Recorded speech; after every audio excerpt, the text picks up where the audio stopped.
James Melendez, this wine is next. It's from the producer Armida. This is Dry Creek Valley. This is Maple Vineyard 2017 Vintage Zinfandel. Stay tuned and I'll tell you more about this exquisite wine.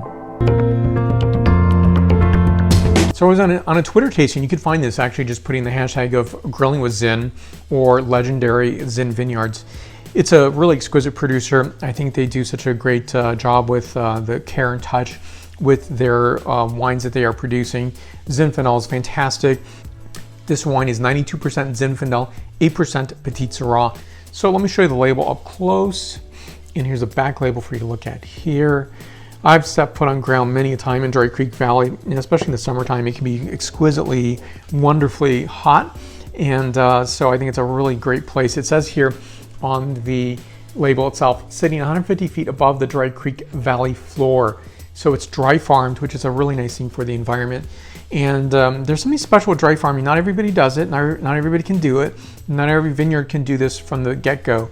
So dry farming is a great thing to do for the environment. It's a lot of root development, right? And it has to get to a water source. But it's also something that puts some stress onto the vine itself, making some really exquisite fruit. And ultimately, it's also not just doing it right away. You have to train it, and you have to be willing to accept a lower yield as well. Now, the ABV on this wine is 14.9%. Exquisite. And so this wine is really giving that characterization that I think is Dry Creek Valley signature. It's rich, but not over the top. Brandon Lapidus is the winemaker at Armida, and this is his product. I think it's a fantastic wine. It shows the care and touch of a thoughtful winemaker, and something I think that comes out in terms of how the wine expresses, and I can imagine how this might taste in a few years after it's aged, maybe 4 or 5 or even 10 years. It would be an exquisite wine. I was doing a minor media experience where I experienced every part of the winemaking process, but it was also really hard. So I did a probably 4-ton sort, and it was really fun and also a lot of work at the same time. And it's also really understanding, looking at the worries of the winemaker as the fruit might be threatened with rain, or maybe there's certain things to worry about in terms of will it ripen in time, in terms of before it becomes too cold or it becomes too rainy. So there's a lot of stresses that come out from producing Zinfandel.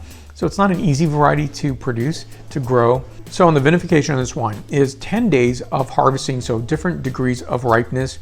There is 2 types of fermentation, that is open top as well as closed tank. You have a combination of American oak as well as French and Eastern European oak on this wine here. So it's a lot of complexity to this wine and thoughtfulness that goes into the execution of this wine. So this is a darker wine, as I might expect, because there's that 8% Petit Syrah.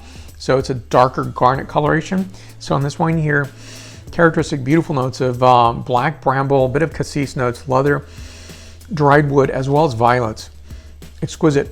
And next, the palate characterization. So really dark fruit characterization of black cherry cassis and blackberry notes, as well as a bit of pepper notation and dried herbs on this wine. 93 points out of 100 points. So down below, more information on this producer. Questions and comments can be listed down below. That's where the like button is. So if you like this video, please hit that button. And also that's where the subscribe button is. So if you already hit that button, thank you very much. And if you haven't, please consider hitting that button to see the latest videos that I'm producing. Thank you for watching. So in between video shoots, you can connect with me on Facebook, Twitter, Instagram, LinkedIn, and WordPress. And also my podcasts are on Apple Podcasts, Stitcher, Spotify, and iHeartRadio. And what was really exciting about this wine here is having the winemaker on this Twitter tasting. It was grilling with Zin, and to think about Zinfandel, not just for the autumnal or the winter parts of the year or the cooler parts of the year. So grilling with Zin, it's a fantastic way to experience this. You'll find this hashtag on Twitter to find more conversations that we had on this Twitter tasting. So enjoy this with a fantastic meal, summertime, to enjoy with your family and friends. Thank you again for watching today. Stay tuned for more. Sante.